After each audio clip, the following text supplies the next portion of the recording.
Instagramdan birga tushgan rasmlarimizni o'chirib tashlabdi. Yana nima bo'ldi? Mana buni kiyib ol. Bu nima? Nahotki bitta ayolni sevish qiyin. Nimaga faqat bittasini sevamiz? Men ham charchadim inson. Men charchadim xayolotlaringizdan. Men seni tushunmay charchadim. Charchab ketdim. Aytolmayapsiz, men aytaman. Ajrashamiz.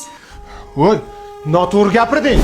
Ajrimcha hech qachon yechim bo'lmaydi. Oldin siz ozib ko'ring, ozganingizdan keyincha o'zingizga nisbatan shunaqangi ishonchingiz ortib ketadi. O'zingizga ishonchingiz ortgandan keyin atrofdagi insonlarga munosabatingiz o'zgarishni boshlaydi.